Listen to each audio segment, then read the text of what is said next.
क्या आप mid cap index में प्रॉफिट मेकिंग अपॉर्चुनिटीज़ को एक्सप्लोर करना चाहते हैं? क्या आप मिड कैप इंडेक्स में सभी टाइम फ्रेम में मोस्ट सुटेबल एक्शन लेने के बारे में क्लैरिटी चाहते हैं? क्या आप मिड कैप इंडेक्स में ट्रेडिंग एंड इन्वेस्टमेंट से फिनेंशियली स्ट्रांग होना चाहते हैं? Long term, medium term, short term और वेरी शॉर्ट टर्म में मिड कैप इंडेक्स के करंट सिचुएशन को रिव्यू एंड इवेल्युएट करने के लिए हम आपके लिए आउटस्टैंडिंग यूट्यूब वीडियो लेकर आए हैं। नमस्कार दोस्तों, स्वागत है आपका डॉक्टर संजय के यूट्यूब चैनल में। दोस्तों, आज मैं doctor Sanjay Sinha, technical analyst working on new wave since last 27 years. इस वीडियो में हमने एलियट वेव प्रिंसिपल और न्यू वेव एनालिसिस के इफेक्टिव मैकेनिज्म को यूटिलाइज किया है। ये आपको मिड कैप इंडेक्स का ओवरऑल एक्यूरेट अंडरस्टैंडिंग देगा। मिड कैप इंडेक्स पर हमारे 4 मंथ्स प्रीवियस वीडियो के कंटिन्यूएशन में मिड कैप इंडेक्स पर यह लेटेस्ट वीडियो एडिशन है। New wave analysis the latest game changer in trading and investment approach को डिस्कवर करें,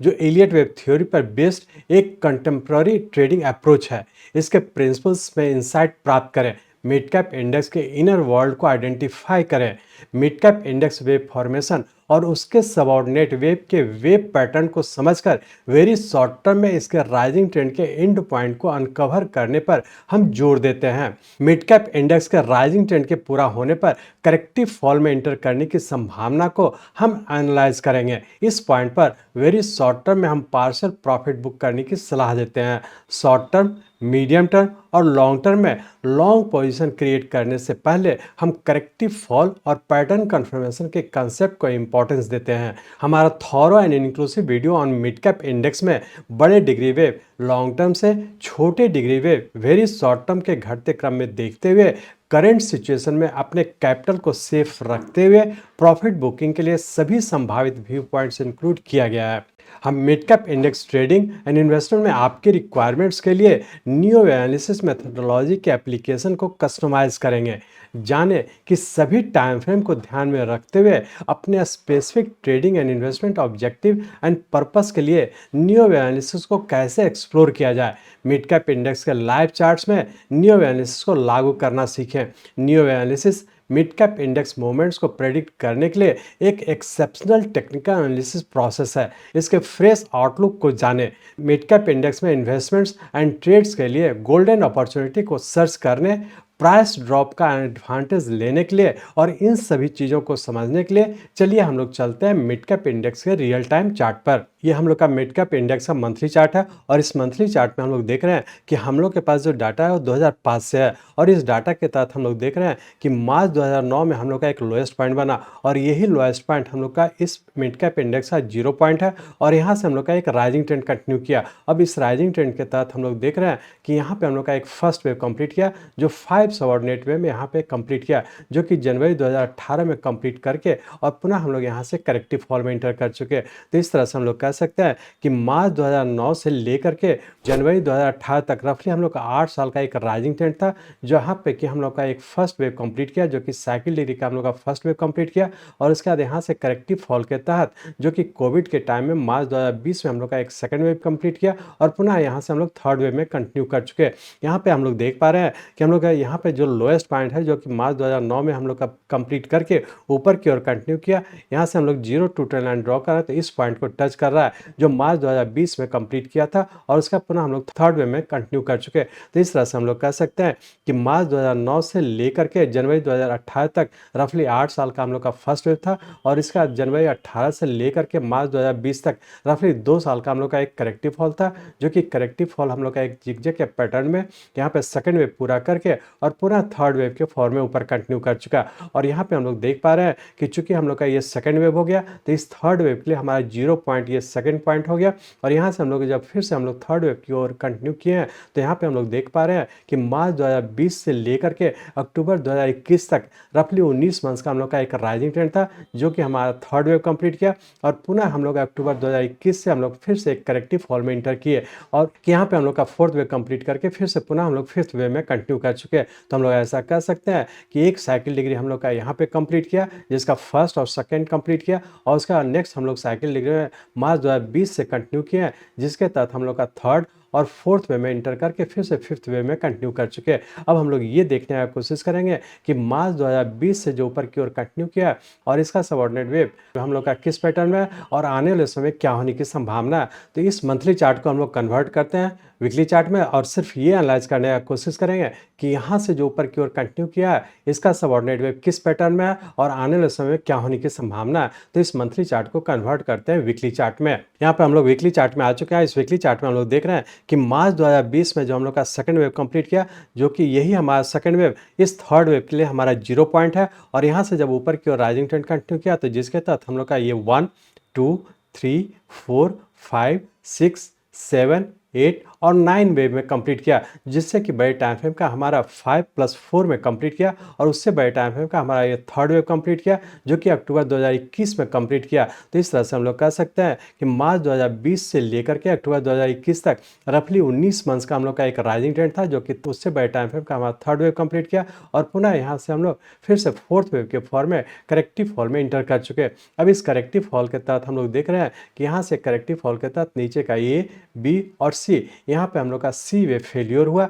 और ये हम लोग का फ्लैट पैटर्न का सी वेव फेल्योर हुआ, जिसके तहत हम लोग देख रहे हैं कि फोर्थ वेव इस पॉइंट पे कंप्लीट किया। ये ऐसा फोर्थ पॉइंट हम लोग के लिए बड़े टाइम फ्रेम का हमारा 2-4 पॉइंट हुआ, क्योंकि ये हमारा जो थर्ड वेव का जो 0 पॉइंट था, इस पॉइंट से हम लोग जब ट्रेंड लाइन ड्रॉ कर रहे हैं तो इस पॉइंट को टच कर रहा है, तो यही हमारा 2-4 ट्रेंड लाइन हुआ और उसका पुनः हम लोग यहाँ से फिफ्थ वेव के फॉर्म में ऊपर कंटिन्यू कर चुके हैं। तो हम लोग ऐसा कर सकते हैं कि यदि साइकिल डिग्री की बात करें तो हमारा साइकिल डिग्री पूरा हम लोग मार्च 2020 से कंटिन्यू किया, जिसके तहत हम लोग का ये थर्ड वेव कंप्लीट अक्टूबर 2021 में किया और इसके बाद यहाँ से करेक्टिव फॉल के तहत एक फ्लैट पैटर्न का फॉर्मेशन हुआ, जिसका अंतर्गत हम लोग का ए, बी और सी वेव फेल्योर हो करके और पुनः हम लोग फिफ्थ वेव के फॉर्म में ऊपर कंटिन्यू कर चुके। तो इस तरह से हम लोग कह सकते हैं कि साइकिल डिग्री में हम लोग का थर्ड और फोर्थ वेव मार्च 2023 में कंप्लीट करके और फिर से फिफ्थ वेव के फॉर्म में ऊपर कंटिन्यू कर चुके। अब हम लोग यहाँ पे देखेंगे कि फिफ्थ वेव जो हम लोग का मार्च 2023 से कंटिन्यू किया, तो ये हम लोग का लॉन्ग टर्म का ऊपर का राइजिंग ट्रेंड कंटिन्यू किया और इसी लॉन्ग टर्म के लिए हम लोग का यहाँ से ऊपर की ओर कंटिन्यू किए हैं। इस लॉन्ग टर्म के सबऑर्डिनेट वेव को हम लोग ये देखने की कोशिश करेंगे कि यहाँ से जो मार्च 2023 से जो हम लोग का लॉन्ग टर्म का ऊपर का राइजिंग ट्रेंड कंटिन्यू किया, उसका सबऑर्डिनेट वेव किस पैटर्न में है और आने वाले समय क्या होने की संभावना है। तो इसके लिए हम लोग यहाँ से मार्च 2023 से लेकर के और अभी करंट सिचुएशन हम लोग किस प्लेस पे हैं, तो इसके सबऑर्डिनेट वेव को एनालाइज करने के लिए इस वीकली चार्ट को कन्वर्ट करते हैं डेली चार्ट में और सिर्फ ये देखने की कोशिश करेंगे कि इसका सबऑर्डिनेट वेव किस पैटर्न में है और यहाँ पे किस तरह का करेक्शन हुआ और पुनः हम लोग किस पैटर्न में हम लोग ऊपर की ओर कंटिन्यू किए हैं। तो हम लोग फाइनली ये कह सकते हैं कि हम लोग का मार्च 2023 से हम लोग का लॉन्ग टर्म में राइजिंग ट्रेंड में और इसके सबऑर्डिनेट वेव को एनालाइज करने का कोशिश करेंगे। तो अब इस वीकली चार्ट को कन्वर्ट करते हैं डेली चार्ट में। हम लोग यहाँ पे डेली चार्ट में आ चुके हैं। इस डेली चार्ट में हम लोग देख रहे हैं कि हम लोग का फोर्थ वेव इस पॉइंट पे कंप्लीट किया, जो 27 मार्च 2023 को कंप्लीट किया और यही फोर्थ वेव हमारा इस फिफ्थ वेव के लिए हमारा 0 पॉइंट हो गया और यहाँ से हम लोग पुनः एक राइजिंग ट्रेंड में इंटर कर चुके हैं। अब इस राइजिंग ट्रेंड के तहत हम लोग देख रहे हैं कि हम लोग का ये 1 2 3 4 5 6 7 8 और 9 वेव में 12 सितंबर 2023 को कंप्लीट किया। 27 मार्च 2023 से लेकर के 12 सितंबर 2023 तक रफली 6 मंथ्स का हम लोग का एक राइजिंग ट्रेंड था, जो कि हम लोग का 5+4 के फॉर्म में कंप्लीट किया और उससे बड़े टाइम फ्रेम का हमारा ये फर्स्ट वेव कंप्लीट किया, जो कि इस साइकिल डिग्री का हम लोग का फिफ्थ वेव का सबऑर्डिनेट वेव 1 है। और इसके बाद हम लोग यहाँ से पुनः करेक्टिव फॉल के तहत ए, बी और सी यहाँ पर पुनः हम लोग का एक जिगजैग का पैटर्न कंप्लीट किया और यहाँ से जब हम लोग 0 पॉइंट से जब हम लोग 0 टू ट्रेंड लाइन ड्रॉ करें तो इस पॉइंट को टच कर रहा है, तो यही हमारा सेकंड वेव हो गया और पुनः हम लोग थर्ड वेव के फॉर्म में ऊपर कंटिन्यू कर चुके हैं। 27 मार्च 2023 से लेकर के 12 सितंबर 2023 तक रफली एक मीडियम टर्म का राइजिंग ट्रेंड था और पुनः यहाँ से हम लोग वेरी शॉर्ट टर्म के करेक्टिव फॉल में कंप्लीट करके, जो कि 26 अक्टूबर 2023 को कंप्लीट किया, ये हमारा सेकंड वेव हो गया और पुनः हम लोग थर्ड वेव के फॉर्म में ऊपर कंटिन्यू कर चुके हैं। और इस थर्ड वेव के तहत हम लोग देख रहे हैं कि पुनः हम लोग यहाँ से एक शॉर्ट टर्म के राइजिंग ट्रेंड में ऊपर कंटिन्यू किया। अब हम लोग ये देखने की कोशिश करेंगे कि चूंकि हम लोग का यहाँ से फोर्थ वेव के बाद हम लोग का जो एक राइजिंग ट्रेंड में ऊपर कंटिन्यू किया, जो एक लॉन्ग टर्म के राइजिंग ट्रेंड में है, जो कि फिफ्थ वेव के फॉर्म में ऊपर कंटिन्यू किया, जिसके तहत हम लोग यहाँ पे एक फर्स्ट वेव कंप्लीट किया, जो कि मीडियम टर्म का एक राइजिंग ट्रेंड था और उसका वेरी शॉर्ट टर्म का एक करेक्टिव फॉल पूरा करके और पुनः हम लोग फिर से एक शॉर्ट टर्म के राइजिंग ट्रेंड में इंटर कर चुके हैं। तो हम लोग ऐसा कर सकते हैं कि शॉर्ट टर्म के लिए हमारा जो स्टार्टिंग लेवल होगा वो हमारा ये सेकंड पॉइंट होगा, जहाँ से कि हम लोग का थर्ड पॉइंट ऊपर की ओर कंटिन्यू किया, जो कि 26 अक्टूबर 2023 से कंटिन्यू किया, तो हम लोग का शॉर्ट टर्म का जो स्टार्टिंग लेवल है वो 26 अक्टूबर 2023 को जो लो बना, ये हमारा शॉर्ट टर्म का राइजिंग ट्रेंड का स्टार्टिंग पॉइंट है। मीडियम टर्म का हम लोग का स्टार्टिंग पॉइंट ये हमारा 27/3/2023 का स्टार्टिंग पॉइंट था, जो कि यहाँ पे कंप्लीट किया और उसका वेरी शॉर्ट टर्म का करेक्टिव फॉल पूरा करके फिर से शॉर्ट टर्म के राइजिंग ट्रेंड में इंटर कर चुका। अब हम लोग ये देखने की कोशिश करेंगे कि 26 अक्टूबर 2023 से जो ऊपर की ओर राइजिंग ट्रेंड किया, इसके सबऑर्डिनेट वेव किस पैटर्न में है और ये शॉर्ट टर्म का जो राइजिंग ट्रेंड कंप्लीट करके और फिर से वेरी शॉर्ट टर्म के करेक्टिव फॉल में इंटर करने की संभावना है। और वेरी शॉर्ट टर्म के करेक्टिव फॉल में यदि इंटर करता है, जिसकी संभावना बहुत ज़्यादा है, और फिर से करेक्टिव फॉल पूरा करके पुनः हम लोग वेरी शॉर्ट टर्म के एक राइजिंग ट्रेंड में इंटर करने की संभावना है, तो हम लोग फाइनली ये कह सकते हैं कि हम लोग का लॉन्ग टर्म जो हम लोग का 27 मार्च 2023 से कंप्लीट किया, जिसके सबऑर्डिनेट वेव हम लोग का एक मीडियम टर्म हम लोग का इस पॉइंट पे कंप्लीट किया, उसका वेरी शॉर्ट टर्म का एक करेक्टिव फॉल सेकंड वेव के फॉर्म में इस पॉइंट पे कंप्लीट किया और पुनः हम लोग का शॉर्ट टर्म का एक राइजिंग ट्रेंड में हम लोग कंटिन्यू किए हुए और पुनः हम लोग वेरी शॉर्ट टर्म का करेक्टिव फॉल पूरा करके और फिर से ऊपर ही कंटिन्यू रहने की संभावना है। तो हम लोग ये कह सकते हैं कि शॉर्ट टर्म में हम लोग अभी भी राइजिंग ट्रेंड में, सिर्फ वेरी शॉर्ट टर्म में एक करेक्टिव फॉल ड्यू हो चुका है, उसके लिए हम लोग देखेंगे कि कहाँ तक आने की संभावना है। तो अब हम लोग इस डेली चार्ट को कन्वर्ट करते हैं आवरली चार्ट में और सिर्फ ये एनालाइज करने का कोशिश करेंगे कि यहाँ से जो 26 अक्टूबर 2023 से जो ऊपर की ओर कंटिन्यू किया है, जो कि शॉर्ट टर्म का राइजिंग ट्रेंड है और इसका सबऑर्डिनेट वेव किस पैटर्न में है और कहाँ पे पूरा करके फिर से करेक्शन में इंटर करने की संभावना और उस करेक्टिव फॉल में कहाँ तक आने की संभावना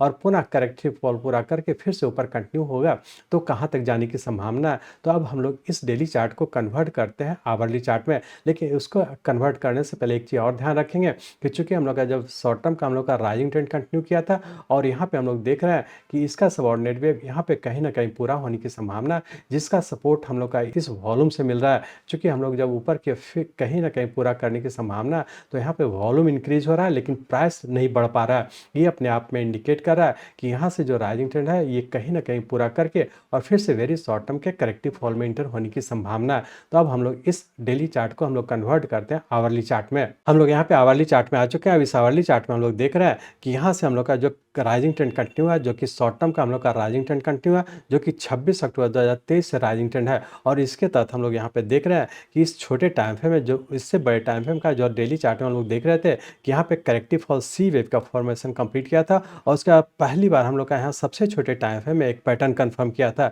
जो कोई हमारा 1 यहाँ से 0 to ट्रेंड लाइन ड्रॉ करें तो हमारा सेकंड वेव हो गया, ये हमारा थर्ड और ये पुनः हम लोग फोर्थ वेव में इंटर करके और पुनः हम लोग फिफ्थ वेव में कंटिन्यू कर चुके हैं। तो हम लोग ऐसा कर सकते हैं कि वेरी शॉर्ट टर्म और शॉर्ट टर्म जो राइजिंग ट्रेंड इस पॉइंट से कंप्लीट किया था 26 अक्टूबर 23 से, ये हमारा 0 पॉइंट हो गया। यहाँ से पुनः हम लोग फिर से एक राइजिंग ट्रेंड में कंटिन्यू किए। इसी राइजिंग ट्रेंड के तहत हम लोग का यहाँ पे कहीं ना कहीं एक इम्पल्स वेव कंप्लीट करने की संभावना है और ये इम्पल्स वेव कंप्लीट करने का जैसे ही हम लोग का नीचे का पैटर्न कन्फर्म करेगा, तो अब इस पॉइंट को देखेंगे कि जब हम लोग फोर्थ वेव के बाद जब फिफ्थ वेव का फॉर्मेशन हो रहा है तो अभी भी ऊपर रहने की संभावना, लेकिन इस वीक में कहीं ना कहीं ऊपर पूरा करके और जब भी हम लोग का नीचे का पैटर्न कंफर्म करेगा तो वीकली पॉइंट ऑफ व्यू से हम लोग देखें तो इस पॉइंट को हम लोग ध्यान रखेंगे। जैसे ही हम लोग का ये पॉइंट कंफर्म करता है तो हम लोग फिर से ये मान करके चलेंगे कि यहाँ से जो शॉर्ट टर्म का राइजिंग ट्रेंड था ये कहीं ना कहीं पूरा करके फिर से वेरी शॉर्ट टर्म के करेक्टिव फॉल में इंटर करने की संभावना। अब यहाँ पे हम लोग ये देखने की कोशिश करेंगे कि इस राइजिंग ट्रेंड में जब शॉर्ट टर्म के हम लोग का राइजिंग ट्रेंड में था और कहीं ना कहीं पूरा होने की संभावना है, तो इसका सबऑर्डिनेट वेव ये थर्ड वेव हम लोग का एक्सटेंडेड वेव है और ये थर्ड वेव एक्सटेंडेड वेव होने की वजह से बहुत ज़्यादा संभावना है कि इसका करेक्टिव फॉल के तहत ये हम लोग का स्टार्टिंग लेवल यदि ब्रेक करता है, जिसको कि आप लोग स्टॉप लॉस के नाम से जानते हैं, यदि ये हम लोग का ब्रेक करता है तो बहुत ज़्यादा संभावना है कि फोर्थ पॉइंट तक फिर से एक करेक्टिव फॉल में आने की संभावना है और इसी करेक्टिव फॉल के तहत वेरी शॉर्ट टर्म का एक करेक्टिव फॉल होगा, जो कि आप लोगों के लिए फिर से एक अपॉर्चुनिटी मिलेगा कि चूंकि करेक्टिव फॉल पूरा करके और पुनः हम लोग फिर से ऊपर की ओर कंटिन्यू कर जाएंगे। सबसे पहले ये ब्रेक करेगा और ये ब्रेक करने का मतलब है कि हम लोग का ये कंफर्मेशन हो जाए कि हम लोग का एक शॉर्ट टर्म का राइजिंग ट्रेंड कंप्लीट करके और वेरी शॉर्ट टर्म के करेक्टिव फॉल में इंटर किया और जब भी हम लोग का करेक्टिव फॉल हो तो इसके आसपास आने की संभावना है और जब भी हम लोग का यहाँ पे आएगा और उसका फिर से जब नीचे करेक्टिव फॉल पूरा करके फिर से जब ऊपर पैटर्न कंफर्म करेगा तो फिर से हम लोग का राइजिंग ट्रेंड में इंटर कर जाएंगे, जो कि पुनः हम लोग का फिर से वेरी शॉर्ट टर्म के राइजिंग ट्रेंड में इंटर कर जाएंगे। इस तरह से हम लोग कह सकते हैं हो सकता है हम लोग का कहीं ना कहीं पूरा करके एक वेरी शॉर्ट टर्म के करेक्टिव फॉल में इंटर करने की संभावना है और वो करेक्टिव फॉल हम लोग का फिर से एक अपॉर्चुनिटी मिलेगा लॉन्ग टर्म मीडियम टर्म के लिए लॉन्ग पोजीशन बनाने का, क्योंकि इसका करेक्टिव फॉल पूरा करके फिर से हम लोग ऊपर ही कंटिन्यू रहने की संभावना है। अब हम लोग ये देखेंगे कि शॉर्ट टर्म में हम लोग का चूंकि यहाँ से राइजिंग ट्रेंड कंटिन्यू किया, तो शॉर्ट टर्म और मीडियम टर्म दोनों टाइम फ्रेम का हमारा स्टार्टिंग लेवल अब ये हो जाएगा। और यही पॉइंट हम लोग का इस स्टार्टिंग लेवल, जैसा कि आप लोग जानते हैं जो हम लोग का वेव का स्टार्टिंग लेवल होता है वही हमारा उस टाइम फ्रेम का स्टॉप लॉस कहलाता है। तो शॉर्ट टर्म, मीडियम टर्म और लॉन्ग टर्म तीनों टाइम फ्रेम का हमारा स्टॉप लॉस या फिर स्टार्टिंग लेवल जो होगा, ये 26 अक्टूबर 2023 को जो लो बना यही हमारा स्टार्टिंग लेवल है, जिसे कि आप लोग स्टॉप लॉस के नाम से जानते हैं। तो लॉन्ग टर्म, मीडियम टर्म और शॉर्ट टर्म तीनों टाइम फ्रेम का हमारा यही स्टॉप लॉस होगा। इसी स्टॉप लॉस को ध्यान में रख करके आप डिक्लाइन पे जब भी हम लोग का वेरी शॉर्ट टर्म में करेक्टिव फॉल होता है और करेक्टिव फॉल पूरा करके जब ऊपर की ओर स्टार्ट करता है तो हम लोग फिर से लॉन्ग पोजीशन बनाना शुरू कर सकते हैं। तो बेहतर है कि वेरी शॉर्ट टर्म, जैसा कि आप लोग जानते हैं कि वेरी शॉर्ट टर्म रफली हम लोग का 3 से 5 वीक को कहते हैं, जो कि रफली हम लोग का 1 मंथ का होता है। तो यहाँ पे हम लोग का जो राइजिंग ट्रेंड कंटिन्यू किया है जो कि 26 अक्टूबर 2023 से होता है, रफली हम लोग का 1.5-2 महीना होने जा रहा है। और यहाँ पे हम लोग का शॉर्ट टर्म पूरा करके, और जैसा आप लोग जानते हैं कि शॉर्ट टर्म हम लोग का 1 से 3 मंथ्स को कहते हैं, तो शॉर्ट टर्म का हम लोग का पूरा करके वेरी शॉर्ट टर्म के करेक्टिव फॉल में इंटर करके जब भी ऊपर कंफर्म करता है तो फिर से हम लोग लॉन्ग पोजीशन बनाना शुरू कर सकते हैं। जैसा कि पिछले वीडियो में हम लोग डिस्कस किए थे, उस समय हम लोग इस पॉइंट पे थे और इस पॉइंट पे भी हम आप लोग से डिस्कस किए थे कि हम लोग का यहाँ पे एक इम्पल्स वेव कंप्लीट करने के बाद और फिर से करेक्शन पूरा करके फिर से ऊपर ही कंटिन्यू होने की संभावना था। और एग्जैक्टली हम लोग उसी तरह से मूव किया और एग्जैक्टली यही पैटर्न फिर से रिपीट होने की संभावना है। चूंकि यहाँ पे हम लोग का फिर से राइजिंग ट्रेंड कंटिन्यू करके करेक्टिव फॉल में इंटर करने की संभावना और वेरी शॉर्ट टर्म का करेक्टिव फॉल पूरा करके फिर से इसी तरीके से हम लोग का आगे का मूवमेंट होगा। तो इस चीज़ को ध्यान रखेंगे कि यहाँ पे जिस तरीके का पैटर्न का फॉर्मेशन हुआ एग्जैक्टली उसी तरह का पैटर्न का फॉर्मेशन होगा। सिर्फ ध्यान रखेंगे कि जैसा बेसिक कोर्स में आप लोग से डिस्कस किया है कि ये जो हम लोग का यहाँ पे जिगजैग का पैटर्न हुआ, तो बहुत ज़्यादा संभावना है कि हो सकता है कि यहाँ पे हम लोग का फ्लैट पैटर्न का फॉर्मेशन होने की संभावना,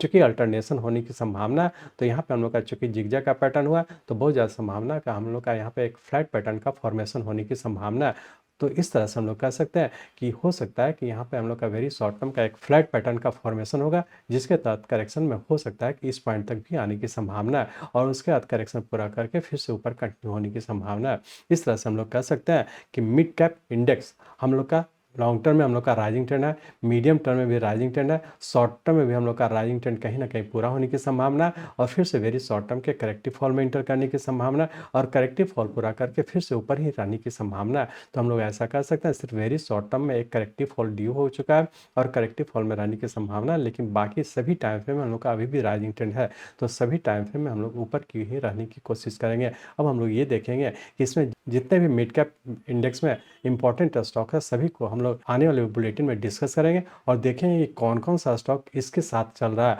कौन कौन सा स्टॉक इसके अगेंस्ट चल रहा है। तो ये जो भी इंपॉर्टेंट स्टॉक्स होगा उसको हम लोग आने वाले बुलेटिन में डिस्कस करेंगे और हम लोग देखेंगे कि स्टॉक स्पेसिफिक कौन कौन सा स्टॉक है जो कि वेव को फॉलो करते हुए आगे की ओर कंटिन्यू है। तो उसको एनालाइज करने के लिए हम लोग देखेंगे प्रीमियम बुलेटिन में। इस तरह से हम लोग कह सकते हैं कि मिड कैप इंडेक्स सभी टाइम फ्रेम का हम लोग का राइजिंग ट्रेंड है, सिर्फ वेरी शॉर्ट टर्म का एक करेक्टिव फॉल ड्यू हो चुका है, जिसका कि हम लोग कंफर्मेशन का इंतजार करेंगे। जैसे ही कंफर्म करता है तो हम लोग मान करके चलेंगे कि वेरी शॉर्ट टर्म के करेक्टिव फॉल में इंटर कर चुका है और फिर से ऊपर कंटिन्यू हो जाने की संभावना है। मैं चाहता हूं मेरे जीवन का लक्ष्य है इस मार्केट में कोई भी लूजर ना हो। इसको आप सीखें, लोगों को सिखाएं, लोगों को मदद करिए। हमारे साथ जुड़े रहने के लिए, आज के वीडियो को ध्यानपूर्वक अटेंड करने के लिए, इसे दूसरों तक पहुंचाने के लिए आप सबका बहुत बहुत धन्यवाद। जय हिंद।